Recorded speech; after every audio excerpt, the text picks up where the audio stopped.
మన నాయకులు రాహుల్ గాంధీ గారు మన మధ్యలోకి వచ్చి ఆనాడు ఏ విధంగానైతే మనం ప్రతిపక్షంలో ఉన్నప్పుడు ఈ రాష్ట్రంలో మన అందరికీ ధైర్యం చెప్పి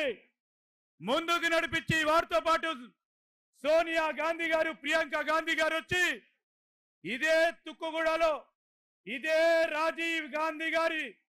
ప్రాంగణంలో ధైర్యాన్ని చెప్పి మనము కాంగ్రెస్ పార్టీని ప్రభుత్వంలోకి తీసుకురాబోతున్నామని ఆనాడు సంకల్పించి మేనిఫెస్టోను రాష్ట్ర కాంగ్రెస్ పార్టీకి సంబంధించిన మేనిఫెస్టోను వారు రిలీజ్ చేయడం జరిగింది. ఈ సందర్భంలో ఈ వేదికపై ఉన్న పెద్దలు అఖిల భారత కాంగ్రెస్ కమిటీ ప్రధాన కార్యదర్శి కేసీ వేణుగోపాల్ గారికి, అదేవిధంగా ప్రదేశ్ కాంగ్రెస్ కమిటీ అధ్యక్షులు రేవంత్ రెడ్డి గారికి, ఉప ముఖ్యమంత్రి భట్టి గారికి,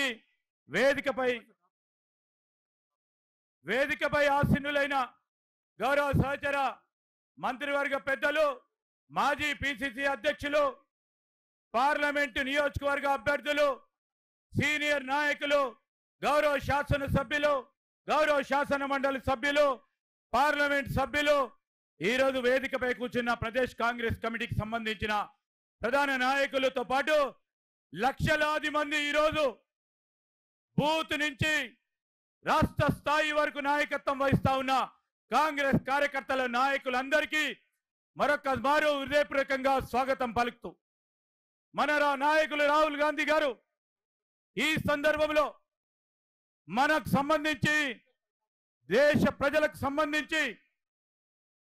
మన అందరి సంక్షేమం గురించి, అభివృద్ధి గురించి బీజేపీ వ్యతిరేకంగా వారు అనేక పోరాటాలు చేశారు. వ్యవస్థను కాల రాస్తా ఉన్న బీజేపీ ప్రభుత్వం పక్షాన రాష్ట్రంలో ఆనాడు ఉన్న టీఆర్ఎస్ పార్టీ ప్రభుత్వంపై మేమున్నాము, ధైర్యంగా ఉండనని మన ప్రజానికానికి చెప్పడానికి ఆ రోజు భారత్ జోడో యాత్ర కార్యక్రమాన్ని దేశవ్యాప్తంగా కన్యాకుమారి నుంచి కశ్మీర్ వరకు తలపెట్టి 4000 పైచిలుకు కిలోమీటర్లు ఎండనక వాననక చలి అనక వారు ప్రజల మధ్యలో ఉండి ప్రజా సమస్యలను తెలుసుకొని నేనున్నాను, ధైర్యంగా ఉండండి ఆనాడు చేపట్టారు. అదేవిధంగా న్యాయ యాత్ర అని మరో 6000 కిలోమీటర్లు దేశవ్యాప్తంగా ఉన్న ప్రజానికానికి కలవడానికి దాదాపు 10,000 కిలోమీటర్ల వారి యాత్ర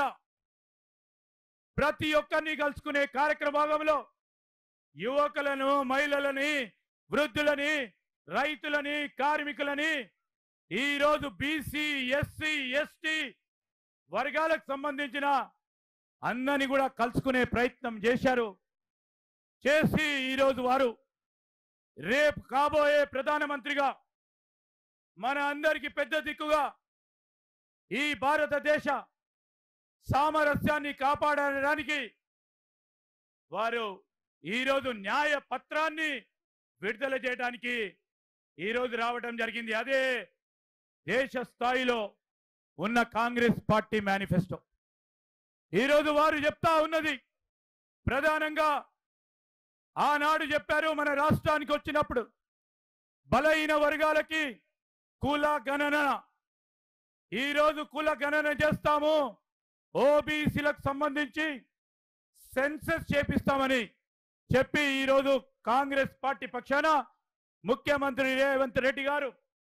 మేము కేబినెట్ మొత్తం కూడా ఈరోజు రాహుల్ గాంధీ గారు చెప్పినప్పుడు ఓబీసీలకు సంబంధించిన సెన్సస్ కార్యక్రమాన్ని మొదలుపెట్టాం. ఈరోజు మేము చెప్తా ఉన్నాం, వారు ఆ రోజు రిలీజ్ చేసిన 6 గ్యారంటీల్లో దాంట్లో ప్రధానమైన 4 ప్రధానమైన అంశాలని అమలు చేశాం. ఈరోజు నేను ఈ ఉపన్యాసానికంటే ముందు మనమందరం కూడా ఈరోజు మనం వేచి చూస్తా ఉన్నా రాహుల్ గాంధీ గారి చేతుల మీదుగా రేపు పార్లమెంట్ ఎన్నికలు వస్తా ఉన్న సందర్భంలో వారు చేతుల మీదుగా మేనిఫెస్టో అదే న్యాయపత్రాన్ని గౌరవనీయులు పెద్దలు రాహుల్ గాంధీ గారు ఈరోజు ఇప్పుడు రిలీజ్ చేయబోతా ఉన్నారు. పెద్దలు రాహుల్ గాంధీ గారిని మరి I request honourable Rahul Gandhiji to release న్యాయపత్రం.